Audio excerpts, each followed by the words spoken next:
Hi, for those of you that don't know me, my name is Austin Groves. I'm the Parts Warranty and Service Manager for PAWS. And what I'm going to do today is kind of give you broad brushstrokes over just the 20.3 trailer in general. What I really want to do is take a deep dive into how things operate, why they operate the way that they do, and just go through the functions of everything. There's a slew of videos that you can find on various platforms that go over the features and the aesthetic portion of it. But just as important as that is, it's just as important to know how to operate them, so you can know what to expect and kind of manage expectations about the performance of the trailer.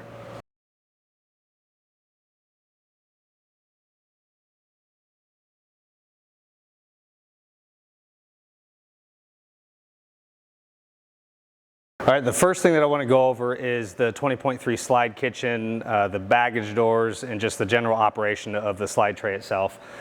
So when you walk up here, you've got your pantry right here with a magnetic catch that holds the door open. And then on this side is where your kitchen slide out is. On the front of the unit, there is a clasp, locks right into the door to keep the door from flopping around when it's outside. When you're looking at the slide tray, on the left-hand side, there's a lever. That's the catch release. Lift it up and pull the tray out. And you should hear it stop, just like that. Once you get it out, you'll see that you have your dual zone Truma cooler and your griddle right here.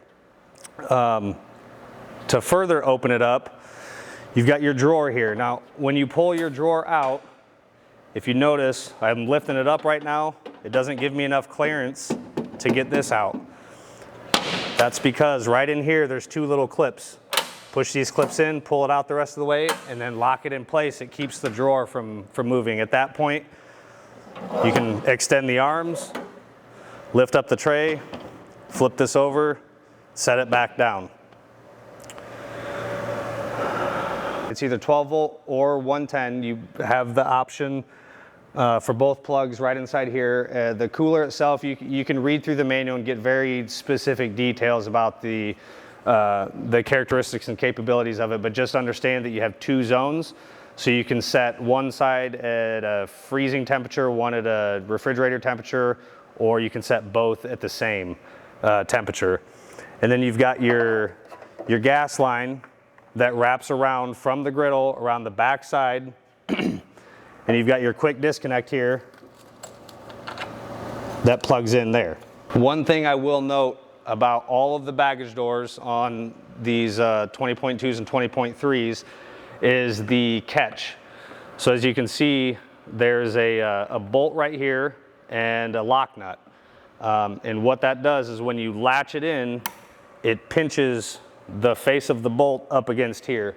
So if you notice that when you latch your doors, if they become loose over time, it's probably because that lock nut has loosened up slightly. So just open up your door, loosen the lock nut, set the bolt where it needs to be set, retighten the lock nut, and then verify that when it's locked, you can't pull it back open.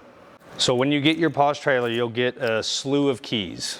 Gray ones, nothing marked, black ones, purple ones, a key fob. A lot of keys to sift through, so I'm going to explain those real quick. We'll start with the gray Global Link keys. Those will operate the locks on all of your baggage doors. The purple keys operate the locks on your rear entry door in the rear of the unit, the door where the bumper is. And then you've got two sets of plain keys with no color. One of them says Southco CH751. And that key right there is for the lock on your bar top table on the exterior of the unit. The other key says 507CH, and that key is for the storage compartment side, the jack side of the A-frame storage box. You'll notice on the A-frame storage box that the LP side of that storage box does not have a lock on there, and that's for obvious reasons. We don't want to lock a compartment that contains fuel. And then the last set of keys are your black RV lock keys and your key fob. And all three of those go to your entry door here. Each door comes programmed from the factory with a set code. This particular one is 1, 2, 3, 4. Lock it. So when you push in that code, it does not lock the handle. It only locks the deadbolt. So you can still operate the handle, but the door won't open. To unlock it, you push that same code again and hit unlock. That code can be programmed to whatever 4-digit number that you would like. And by how you do that is you open the door. On the back side of this lock, you'll see a couple words over here on the side with a switch, all right? Let me explain a little bit about that. The code reset button, that button right there is the button that you need to pay attention to when you want to change the 4-digit code to unlock and lock the deadbolt. Underneath that, you'll see a button that says fob learn and then an on-off switch, okay? The on-off switch is for this lock. When it's in the off position, this key fob will not operate this because there's no power going to it. It's operated off of a battery that's inside of here. So if you want to use your key fob, you have to make sure that that is in the on position there. Now to program a code, you need to get I use a mechanical pencil because it's got a nice tip on it. So we're gonna program the code that's on the other side of this handle here, the 4-digit code. In order to do that, all you do is take a pencil, a pen, a paper clip, something. On the code reset portion, you push and hold till you hear noise. Once you hear that beep, you go to the other side, punch in your new 4-digit code, and lock, and then do it again. That long beep at the end indicates that the code was accepted. So now it was 1, 2, 3, 4, 1, 1, 1, 1, lock. It's as simple as that. Same concept for learning the key fob. So you'll notice on the key fob you have 2 different unlock and lock buttons. This is so that if you wanted to put this same lock system on another door that you may have on this trailer or any trailer for that matter, you can program one of these buttons to this lock and you can program the other button to a second lock. Again, in order to make this thing work, you have to have this in the on position, right? So what you'll do, same kind of concept, grab a pencil, grab a pen, paper clip of some sort, push and hold this button until you hear a beep. It's almost immediate, and then just push the lock button until you hear it beep again. And your key fob is then set. So now when I push the lock button, it locks. Push the unlock button, it unlocks. Okay, moving up to the A-frame storage box here, you'll notice a few things. One, you've got your switch for the electric tongue jack in the front to bring it up, bring it down. On the far side here, you have your storage portion of the A-frame storage box, which has a shelf on top, small storage area next to the jack. It's also where we put the manual crank handle for the jack. What I really want to talk about is this side. So this side, you'll notice a few things different about this side of the compartment than the other. One of which is there's no lock on the handle. It's because there's fuel inside. We don't want to lock up the fuel in the event of an emergency, then you're fumbling with keys. The other thing that you will notice is when you open this, there's no gasket around here. The other side has a lock and it has a gasket. We don't put a gasket on this side, and it's open on the bottom because LP is lighter than air, so it wants to fall out. In the event of a leak, we need to provide an opportunity for that LP to escape the vehicle and create a less dangerous situation. When it comes to the LP, the only shutoffs that we have are on the top of the tank. There's no shutoff anywhere else aside from the quick disconnect over here, the little petcock there. That's the only shutoff. None of the appliances inside the camper have shutoffs. So if you want to turn your gas off completely, you need to come out here and do it at the tanks. This regulator, you'll notice on one side it's got a bit of an arrow. Turn that up. Turn it to this side so you can see it. There's a bit of a point right here. Whatever tank that is pointing to is the one that your appliance is pulling fuel from, okay? You'll also notice right here, red, and it will turn green. So if these tanks were full and I opened up this valve and turned the arrow to that tank, that regulator should produce a green color instead of a red. And that just lets you know that there's LP in the tank. If the tank is empty or it runs dry during use, it's a pretty good indicator by looking at this whether or not you've got fuel in your tank. All right, so the next thing we're gonna go over is the frame, the recovery points, the lift points, the brush guards, things of that nature. So these shackles here, they're not just for pretty, they actually perform a function. Inside of the frame, this piece here extends into the frame a considerable distance, and that was designed that way so that this point could actually be utilized. In the event that you need to tie off something or hook up to the rig to assist it out of whatever situation it's in, just know that these can be utilized. There's two in the back, one on each side, and then one on each side in the front. Brush guards, obviously they're rock guards, whatever you would like to call them. And those are certain points all the way around the trailer. The other thing that I want to talk about that's several people have asked this question, what are the lift points on the frame? What MORryde has told me is you're able to use a high lift jack, a bottle jack of sorts, whatever, anywhere that you can put on the exterior of the frame where you're not going to crush a screw head, an LP line, a water line. You can certainly use it for that.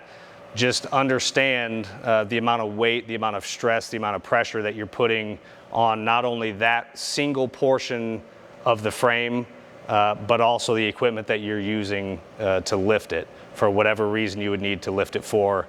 We do not suggest using the frame to lift up the frame to change a tire because when you start talking about that, you start thinking about the play in the suspension. So we have 12 inches of play in the suspension.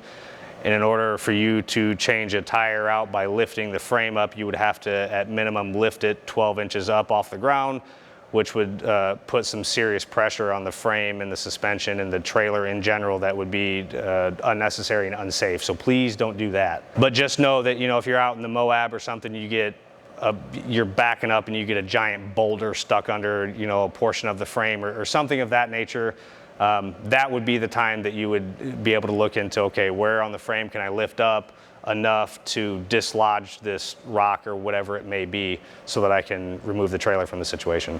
Okay, looking at the back of the pause trailer here, from the off-door side to the door side, you've got your high lift jack platform. So this was designed so that you can put a high lift jack in there. There's a hole right here and we provide a bolt that would go through here so that you can bolt the high lift jack to the mount. We don't provide the high lift jack, so if you'd like to purchase that on your own accord, you're more than welcome to do so. 2 spare tires. The operation of the spare tire carriers are extremely simple. Reach over here, push the lever, pull it out, and you'll hear it lock in place. You've got a folding table here to use whatever you like. Simple operation. Undo the pin, pull it down or push it up, reinsert the pin. Nothing special with the operation of that. So as you can see, these steps are a little bit different than the entry door steps, which we'll go over those here shortly. These steps here, they fold up.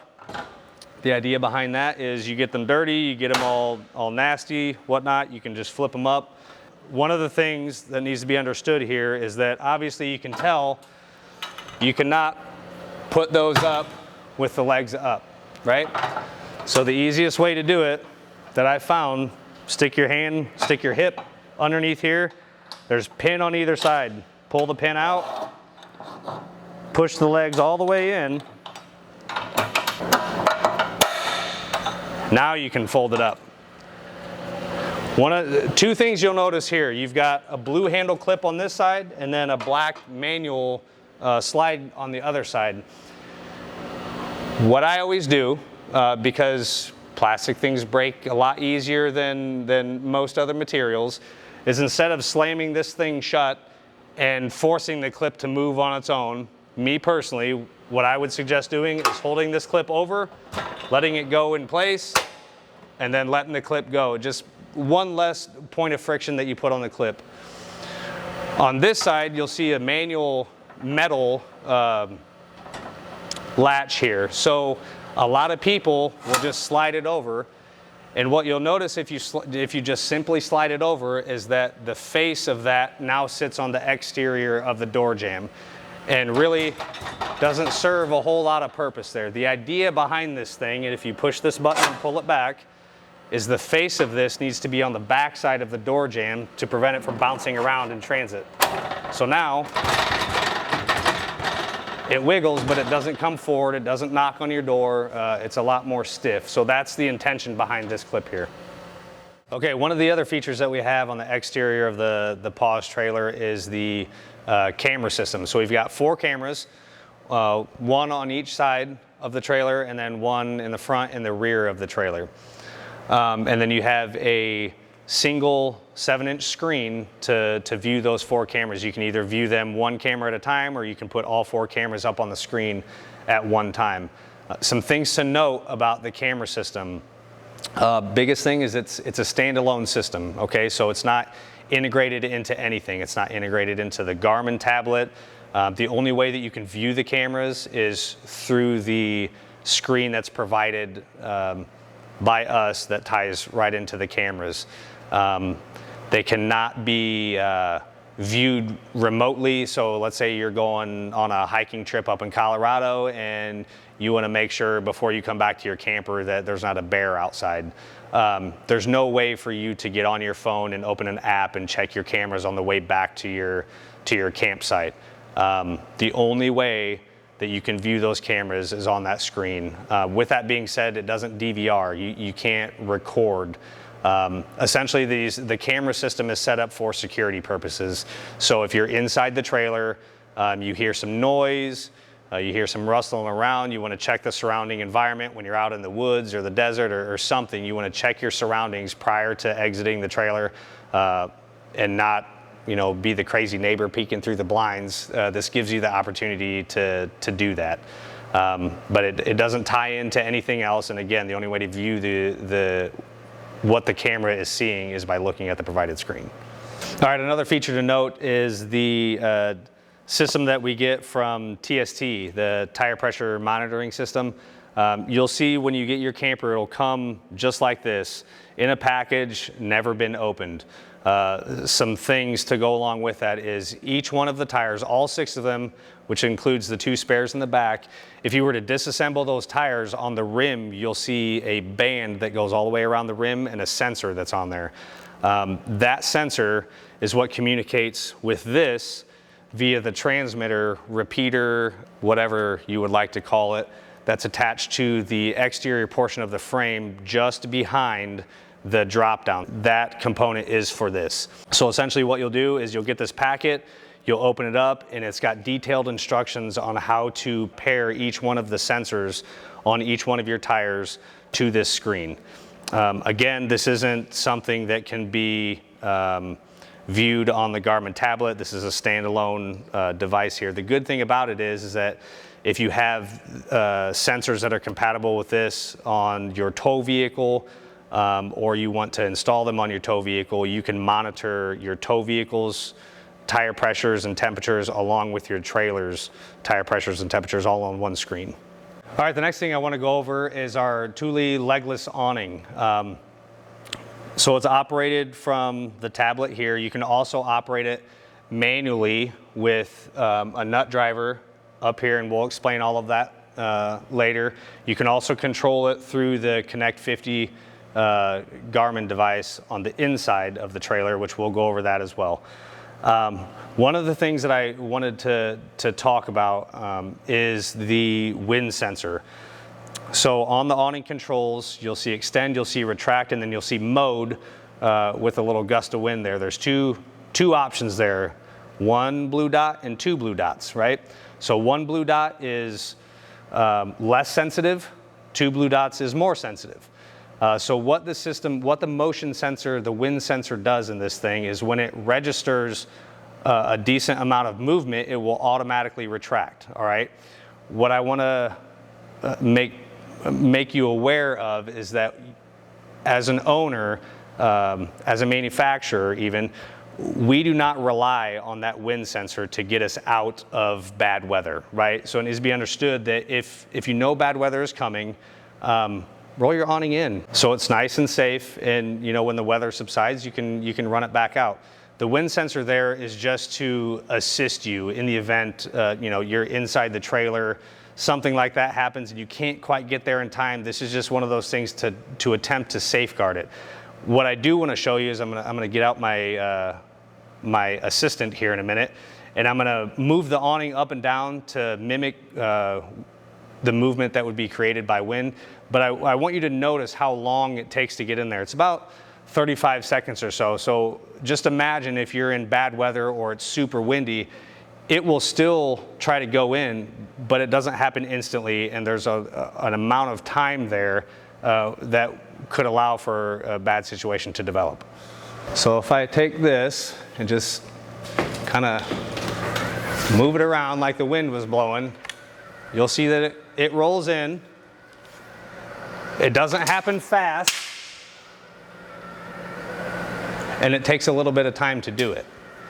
So imagine if you were in a storm and you were completely relying on this wind sensor to save you. It'll roll in, but who knows what's going to happen between the time that it registers wind and the time that it actually gets in.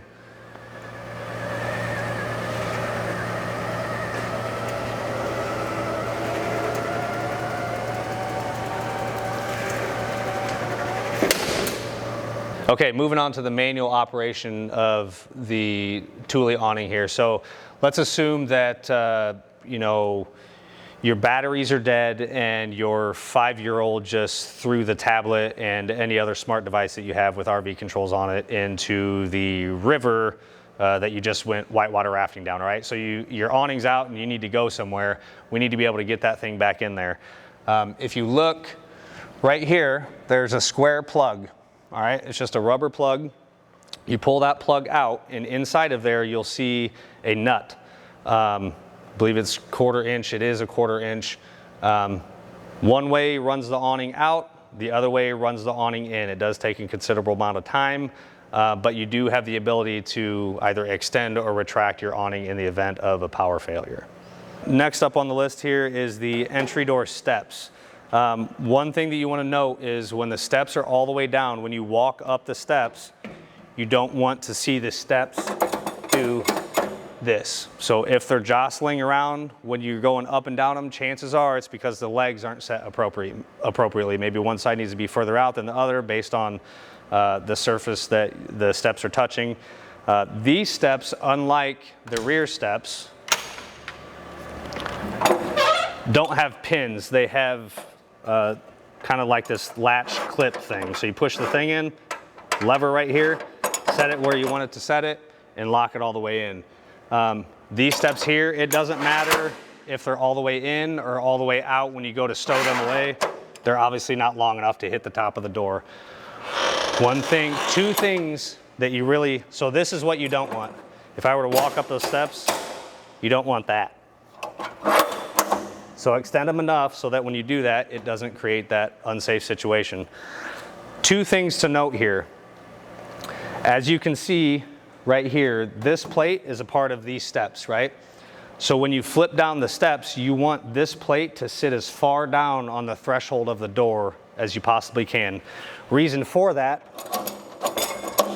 is because let's say it's up like that, you go to shut this door, it'll either get caught here, or if it doesn't get caught here, It'll make it past that point, and you'll go to shut it, and if this thing is set too high, your door will shut really hard. So that, you know, something shuts hard, human nature, well, let's just put more effort into shutting it. That's not what we want to do. It's shutting hard because this is hitting the door, and you're essentially wedging the door in between the steps and the door frame itself. So make sure that when you set the steps out, you get this part of the steps all the way down against the threshold as low as you can.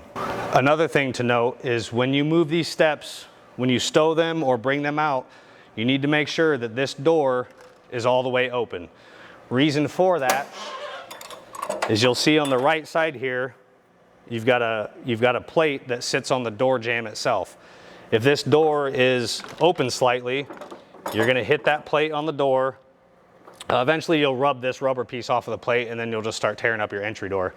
It's got a handle on here for easy use, and then same as the rear steps here, my personal preference, any plastic thing that locks, I relieve tension on the plastic piece, close it, and then let the plastic piece go. Just creates one less opportunity for you to break something.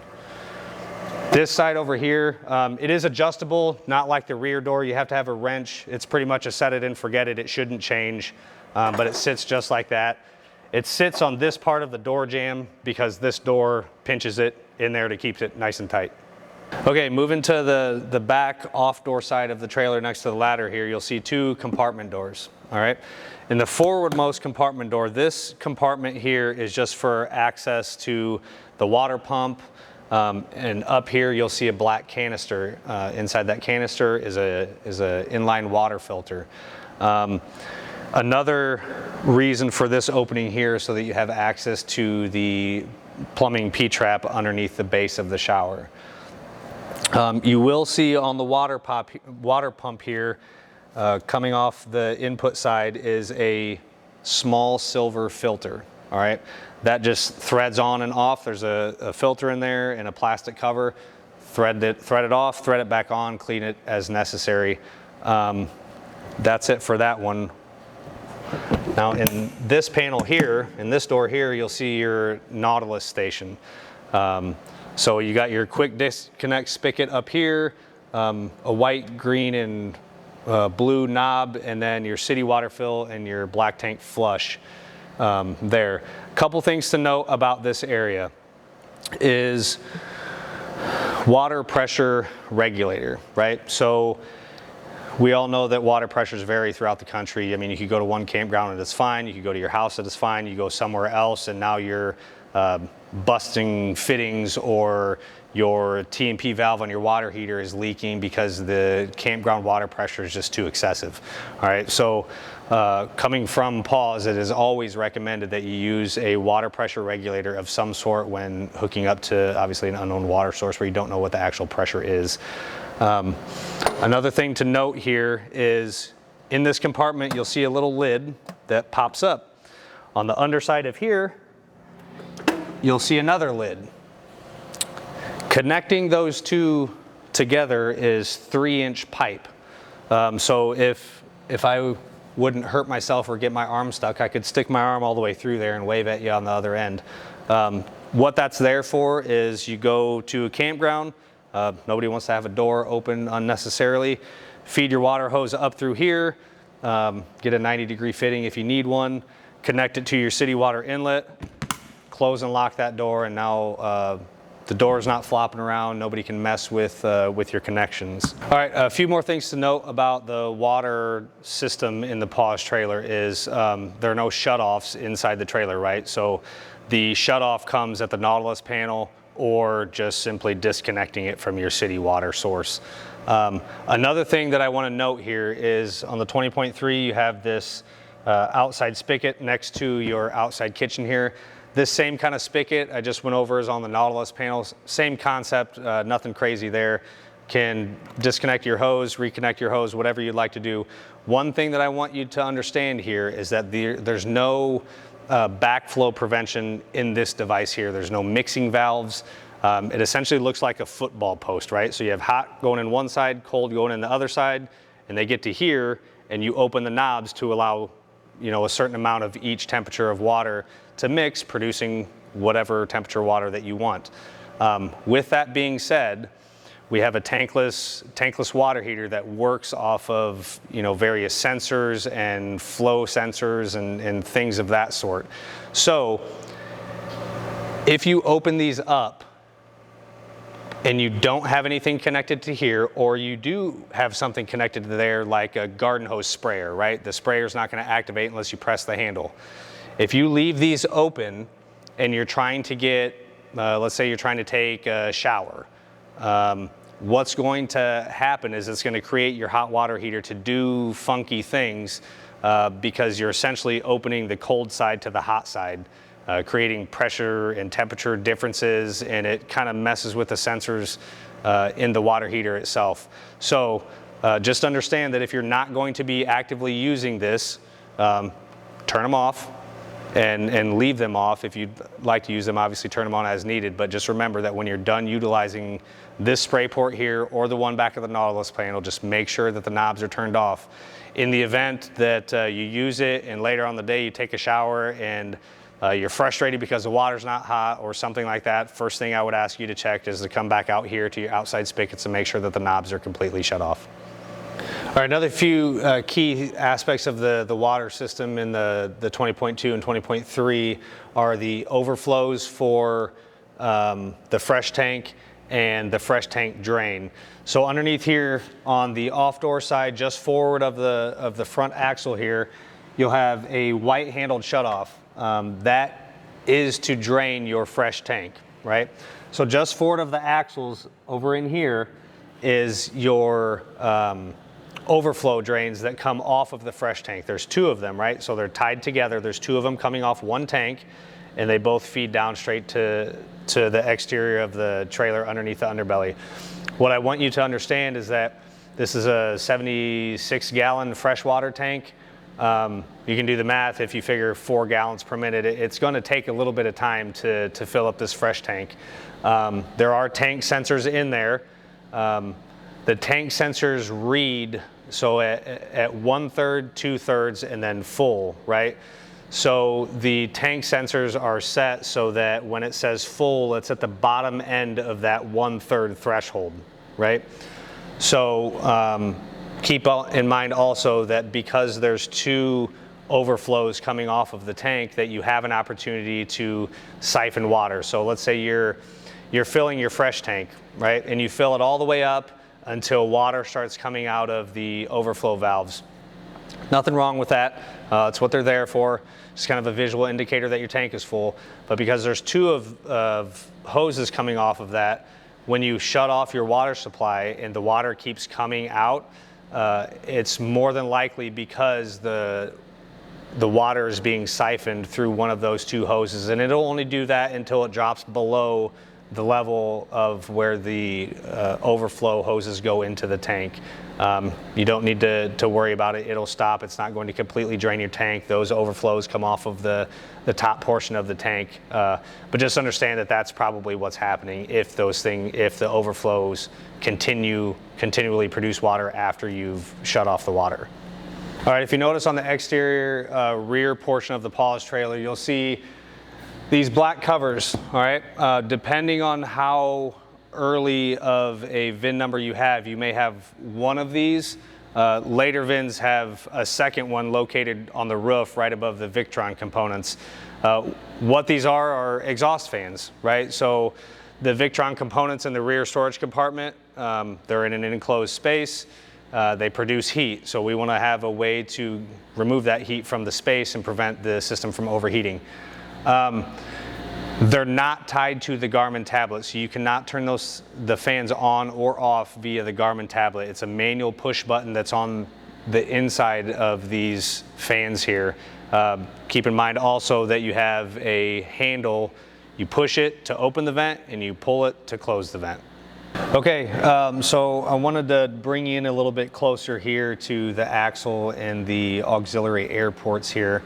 On each axle, you will see a indicator. We affectionately call it the ride height indicator. And then you'll see the sticker here with green, yellow, and red colors. Moral of the story is when you're towing, you want to be in the green, right? You don't yellow, red. We don't want to necessarily tow in that. We want the indicator to be somewhere in the green. The other thing that I want you to pay attention to is the air ports here, right? So you've got one side that controls the door side and another port that controls the off door side. Why this is important is because if you, for whatever reason, lose the ability to operate your suspension, either your tablet breaks, you lose it, something like that happens, you don't have the ability to get on RV controls, or a component of the system, your compressor fails, or the module box fails, or something fails that you then have to manually remove or put in air, you do it from right here. In the Pause user manual, it goes step by step into how you would inflate the suspension here, how you deflate it, sequence of events, removing power from the system before you do this, all of that stuff. I won't dive too far into that. There's 4 bags, but think of them from the system standpoint as 2 bags. You've got one that operates door side, one that operates the off door side. You can add and remove air from these ports here. While we're still into the manual operation of the suspension, let's say again, you lose power to everything and you need to manually operate the stabilizer jacks here. Obviously there's 4 of them, and then you have the front tongue jack. Each one of the trailers that leave the factory comes with this manual crank handle. It fits the stabilizer jack nut, and it also fits the one for the tongue jack there. So if you look in the rear of your trailer, just in the rear, you'll see 2 little plates like this with a rubber grommet. You just stick something in there, pull the rubber grommet out, put this in there, get it connected. You can rotate them up or rotate them down however you need to. Another good use for this here would be, let's say you're going through a bunch of mud and you've got this thing buried in mud and you're just plowing through it, you're having a great time, and you get to your campsite and you go to push the level button and everything levels just fine, and you go to push the retract button and then it gets to the portion where it starts to bring the stabilizer jacks back up and you're just getting all kinds of errors, right? Because the system works on electrical current. It takes measurements to decide when it needs to stop, or when it is stopped, or when it should move. So let's assume that while you were out there mudding around, you got a stick or a chunk of mud got hardened, or a rock got up inside the stabilizer jack, and when you run it back up, now you've lodged it in there. The system will stop doing what it does, and at that point you got to figure out what's going on, which jack got stuck, why did it get stuck. It's another opportunity to use this thing here, and if you need to relieve pressure off of the jack to remove the obstruction, this is the perfect way to do it. Like I said before, this manual crank handle works on the front tongue jack as well. On the front 2 stabilizer jacks, you won't see this plate, because if you just look right underneath the frame, you'll see that stud coming out of the stabilizer jack. Just manually put the crank on there and you can go to town as need be. All right, continuing on with the suspension here, I wanted to bring it into the front cargo area. This contraption here of different components we affectionately termed the power pack. This has everything to do with your suspension and your stabilizer jack. So from an electrical standpoint, I want you to think of the stabilizer jacks as one circuit and the suspension, being the airbags, as a different circuit. They're on 2 separate 30 amp circuits. With that being said, when you look at the power pack, this is your compressor, this is a solenoid valve, and then you have the black module box here from Activate. Okay, so when you think of the suspension, when you think of the movement up and down of the trailer, the airbags, I want you to think compressor, solenoid, Activate module box, and then obviously you have the air lines that connect all that stuff together. When you think of the jacks, the front tongue jack, the leveling jacks, all of that stuff, I want you to think of these 2 control boards there. The one specific thing that I want to dive into is the black module box there, the activate box. So that essentially is, we'll call it the brain of the air portion of the suspension, right? That controls the suspension going up, going down, all of that things. It tells it what to do, all of that stuff. There is a Molex connector on the side of this box closest to the compressor that has wires obviously that go to various spots of the power pack or out to the suspension. In the event that you experience some sort of issue on your tablet, you know, your buttons become non-responsive, you're doing everything that you were told to do, but your front jack just isn't going down or isn't going up. You're pushing the button and it's acting like the button is working, but nothing is happening, or you're pushing the button and nothing is happening. Chances are we need to power cycle that black module box right there. So how you do that is there's one plug that goes into that box. On the bottom side of that plug on this tray here, there's a little access hole. There's a red retention clip. You can see it on the bottom of that plug. You just need to move that red retention clip off to the side, and then you need to disconnect that Molex plug from the box. Keep in mind that it's a watertight connection, so it's gonna be a little bit stiff, but you depress the lever on the bottom and move it away from the box, disconnect it, let it set 15-20 seconds, and plug it back in. Obviously, these are all electrical components. And they operate just the same as any other electrical component. When your computer's acting goofy, sometimes you just have to restart it. You know, your phone's acting goofy, sometimes you just have to restart it. When your suspension is acting goofy and buttons are not responding, the very first thing that I would suggest you doing as an owner is power cycling that black module box. The reason that I say that you need to disconnect the plug here, there are several different ways to do that. To power cycle that, I mean, the reason that I suggest just disconnecting that plug is because this circuit is on a resettable fuse that's located behind the distribution panel underneath the sofa there. Otherwise, I would just have you pull a fuse out, but we don't have that ability to do this on the 20.3. The 20.2, the jack is on the fuse panel there. So pulling that plug out, resetting the system, plugging it back in is the easiest, simplest way to do it down here. The other option, the other way that you could do it is to turn the battery disconnect off, and then disconnect one of the solar plugs on the roof. The reason that you need to do that is because we don't have manual disconnects for the solar charge controllers. So we just need to remove the solar panel's ability to provide a constant feed of power, because if you turn the battery disconnect off and you're outside and it's a decent solar production day, that little black module box will not power cycle because it'll have a constant feed of energy coming in from the panels. So obviously that's a lot more in depth than just pulling a plug out and plugging it back in, but just another option there for you. There was another way to control certain portions of the trailer, and that's through the Connect 50 V2 and the HPR. So these are digital switching devices from Garmin. So this is, it's manual in the sense that we're not using the tablet, right? So we actually have to come down here and push buttons. You'll notice on the Connect 50 V2 here that you see a bunch of green lights. You'll see a number displayed here, and then you've got some switches and all of that stuff there.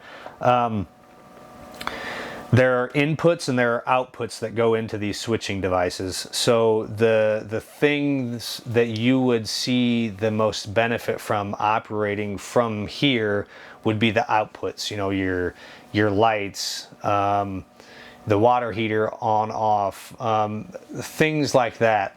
In the pause user manual, it goes in depth of how to control the circuits there. So you have, you know, however many circuits are on this, I'm not quite sure off the top of my head, but I have an IO list in the manual that says circuit number 2 on the HPR controls X, circuit number 3 controls this one, and then it goes in depth into how to manually turn off and on those circuits again.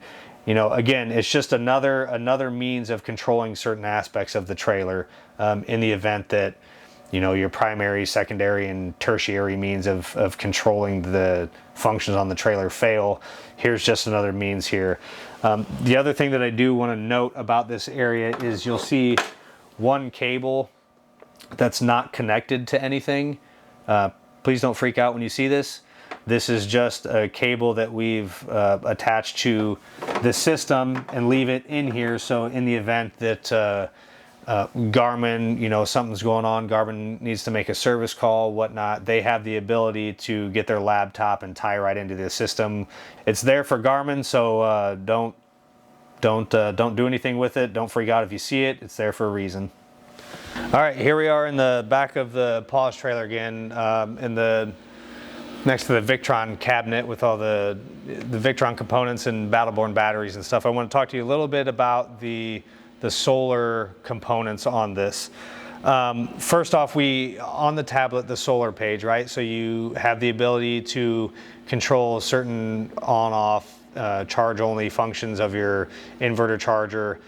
You can see the battery percentage. You can see where the electricity is coming, or the energy is coming from, going to, voltages, amperages. That's all pretty self-explanatory, with the exception of one thing, and that be the battery percentage. The battery shutoff, battery disconnect here, its sole purpose is for maintenance of the system. So when you want to completely isolate the batteries from the rest of the system to perform work on the system or remove a battery or whatever the case may be, right? So when you turn that battery disconnect off, you're cutting power to all the Victron components. When you turn that power back on the tablet, your battery percentage will read 255%. That doesn't mean that if you turn it off and on twice, you'd instantly increase your battery capacity by 500%. It just means that when you see 255%, that means that the battery has, that the Victron board has lost power has came back on, and the batteries are not at 100%.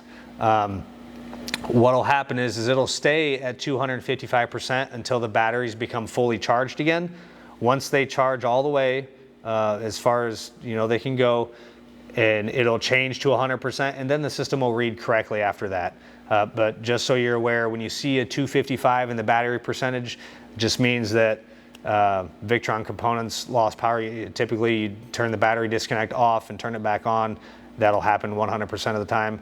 Nothing to be alarmed about. Just charge the batteries back up, get it to 100%, because that's where the system, you know, it knows what 100% is. So until it gets there, it's just going to read 255. But once it gets there, then it'll read 100, and it'll be okay from there. So along with reading the solar components on the tablet, you also have the ability to get on, you know, monitor it from the Victron bookmark that we're now putting on the tablet. And then you also have the ability to get on the Victron Connect app and control the system from there. And obviously the app is a bit more in depth than what the tablet displays. They just, you know, the tablet gives you the information. The app and the Victron side of that kind of goes pretty far in depth with things. I spoke earlier when we were talking about the suspension about not having disconnects for the solar charge controllers, right? So if you want to power cycle the system in its entirety, you need to remove the ability to do that.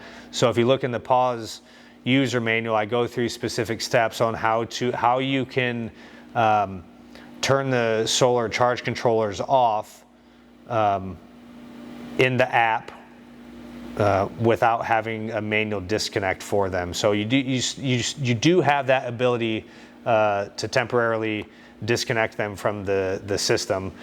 Options with the system that we have here, you know, every trailer comes standard with 2 batteries as of now. You can go up to 4 batteries total, and these are the 270 amp hour lithium battle-born batteries.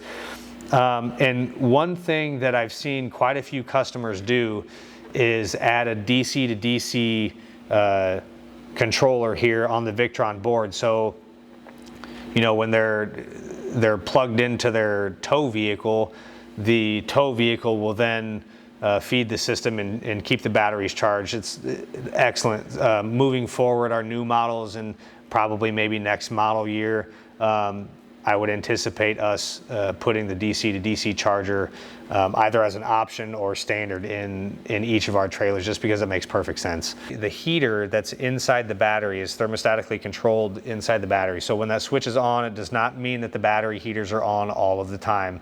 It just means that we've now closed the circuit so that if the battery heaters needed to come on, they could. Just another switch that we give the user to, you know, if you want to turn them off, you can turn them off. But just understand that the battery heaters will not turn on, even if they need to, unless that battery heater switch is in the on position.